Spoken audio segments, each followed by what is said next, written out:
Pensemos en esto por un momento. ¿Y si las preguntas que de verdad importan no fueran sobre qué es algo, sino sobre cómo? ¿Cómo llega a ser? Este pequeño giro en la pregunta es, bueno, el corazón del pensamiento de un biólogo chileno que de verdad le dio un vuelco a nuestra forma de entender la vida, el conocimiento y hasta la realidad misma. Hoy nos vamos a meter de lleno en el fascinante mundo de Humberto Maturana. Esta idea es potentísima. Pensemos bien lo que dice. No es que descubrimos una realidad que ya está ahí, como si fuéramos exploradores. No, la creamos activamente en nuestras interacciones con los demás. Y ojo, esto no es solo una reflexión filosófica de esas que se quedan en el aire. Es la conclusión de un viaje que empezó, fíjense, con la biología y terminó redefiniendo lo que significa ser humano. Bueno, vamos con la primera parte, una pregunta diferente. Y es que todo, pero todo, arranca en su niñez, con una curiosidad muy particular que no se fijaba en el qué, sino en el cómo. Una forma de ver el mundo que, sin saberlo, iba a ser la base de todo su trabajo. A ver, mientras la mayoría de los niños preguntaban, ¿qué es este bicho?, el joven Maturana se quedaba mirando cómo se movían. O sea, cómo su cuerpo, su estructura tenía que ver con su forma de vivir. Él juntaba esqueletos de animales, pero no para ponerles un nombre y clasificarlos. Quería entender la dinámica que los había formado. O sea, desde chiquito, lo que le volaba la cabeza era el proceso, el hacer, no la cosa en sí, la esencia. Y aquí está la clave de todo, la idea que lo va a guiar por el resto de su vida. Se dio cuenta de que vivir no es un estado, no es algo estático, es una acción continua. El ser de cualquier organismo, emerge de su hacer, de estar todo el tiempo interactuando con lo que lo rodea.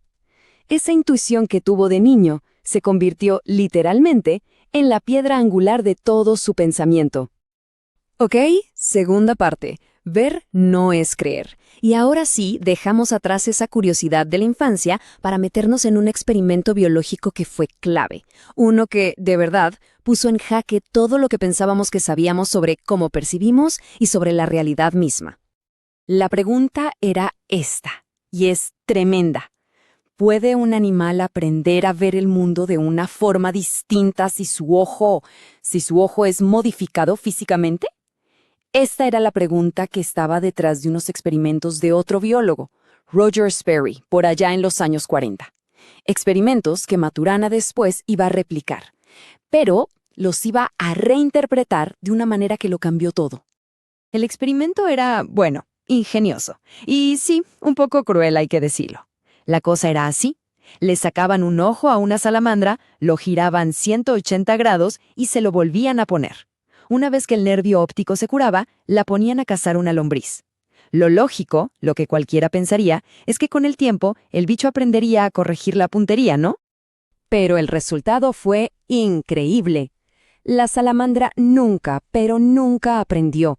Se podía morir de hambre, pero seguía lanzando la lengua siempre 180 grados en la dirección equivocada, una y otra vez. La gran pregunta es, ¿por qué? ¿Por qué no podía aprender de la realidad que tenía enfrente? Y es acá donde Maturana hace un salto mental tremendo. Él dice, no es que la salamandra sea tonta o incapaz de aprender. El tema es que su sistema nervioso no tiene acceso directo al mundo exterior. O sea, no puede ver la realidad para aprender de ella. Su conclusión fue una bomba. Lo que la salamandra ve no depende de dónde está la lombriz de verdad. Depende pura y exclusivamente de la estructura de su propio sistema nervioso. Para que esto se entienda mejor, Maturana usaba una analogía que es genial, la del piloto ciego. A ver, imaginemos un piloto que vuela en medio de una tormenta de aquellas, pero solo, y digo solo, mira sus instrumentos. Para ese piloto, la tormenta como tal no existe. Lo único que existe son las lecturas de su panel. Si aterriza bien, alguien desde afuera va a decir, ¡qué bien que navegó la tormenta! Pero el piloto va a decir, no, yo solo mantuve las agujas en la zona verde. Bueno, así funciona nuestro sistema nervioso. Es un sistema cerrado que responde a sus propios cambios internos, no a un mundo exterior que ve directamente. Tercera parte, la vida se crea a sí misma. Ok, a partir de esta idea de que somos sistemas cerrados, nacen dos conceptos de Maturana que son fundamentales: Autopoiesis y acoplamiento estructural. Dos palabras que suenan complicadas, pero que buscan explicar nada más y nada menos que la naturaleza de la vida misma.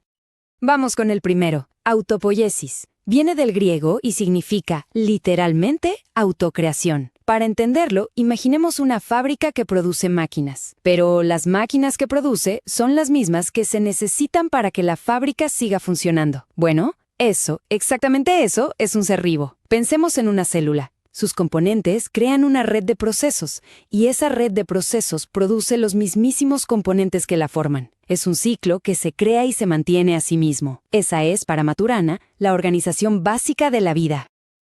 Este símbolo antiguo, el Ouroboros, la serpiente que se come su propia cola, lo grafica perfecto. Es un sistema cerrado en su organización. El que produce, lo que se produce y el producto final son la misma cosa. La vida es justamente eso, un proceso circular de autocreación. Y si ese proceso se detiene, bueno, el ser vivo simplemente deja de existir. Bien, ahora el segundo concepto, acoplamiento estructural. La pregunta es obvia.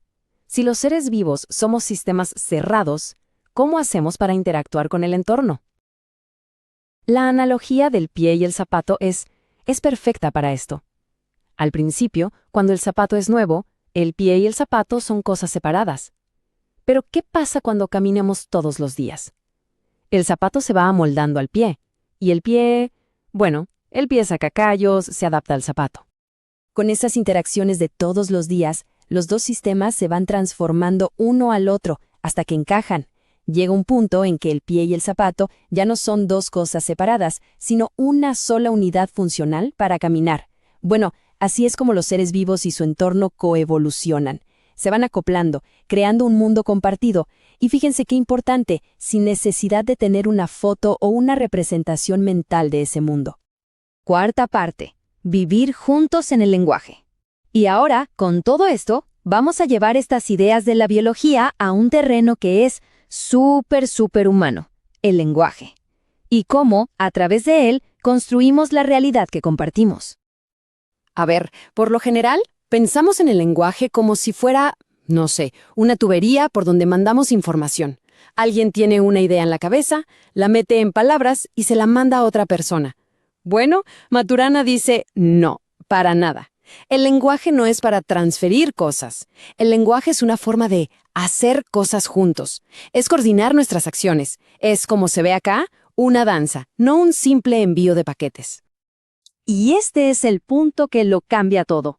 Si el lenguaje es acción coordinada, entonces los mundos en los que vivimos no son algo que encontramos y después describimos. No, son mundos que literalmente hacemos surgir, que creamos y sostenemos en esa danza que es conversar, que es lenguajear.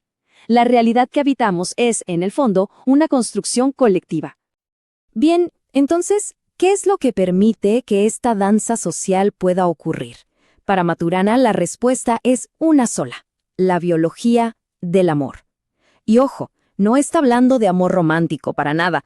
Habla de la emoción básica que nos permite aceptar a la otra persona como alguien válido, como un legítimo otro con quien convivir.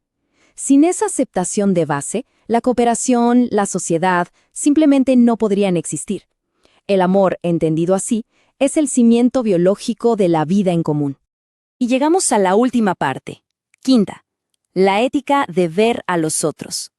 Porque después de todo este recorrido, llegamos a las consecuencias, a las profundas consecuencias éticas que tiene esta manera de entender el mundo. Maturana plantea que como observadores que somos, tenemos básicamente dos caminos para pararnos frente a la realidad. Como lo muestra este diagrama, cada camino implica una forma totalmente distinta de relacionarnos con lo que vivimos y, sobre todo, con la idea de verdad. El primer camino es el que casi todos conocemos, el de la objetividad sin paréntesis. Es la creencia de que existe una sola verdad, un mundo objetivo allá afuera, y que nuestra misión es descubrirlo. El segundo camino es el de la objetividad entre paréntesis, y este consiste en reconocer que todo lo que decimos lo dice un observador, y que por lo tanto no hay una sola realidad, sino un multiverso, un montón de realidades distintas, y todas son igualmente válidas desde el mundo de quien las vive. ¿Y por qué es tan importante elegir un camino u otro? Porque el camino de la certeza, el de la verdad única, es peligroso. Pensemos, si alguien cree que tiene la verdad, entonces cualquiera que no esté de acuerdo tiene que estar equivocado. Y desde esa certeza nace la justificación para corregir al otro, para dominarlo, para negarlo. Tal como dice la cita, la certeza de tener la verdad es lo que históricamente ha justificado la violencia. Y todo este viaje nos deja con esta pregunta final, que es tan personal como ética. Si de verdad aceptamos que cada persona vive en una realidad que construye junto a otros, una realidad válida para ella, ¿qué cambiaría? ¿Podríamos seguir viendo a quienes piensan distinto como si estuvieran simplemente equivocados, o peor, como enemigos? La invitación de Maturana, al final, no es solo entender la biología de otra forma, es una invitación a convivir, a relacionarnos de una manera radicalmente distinta.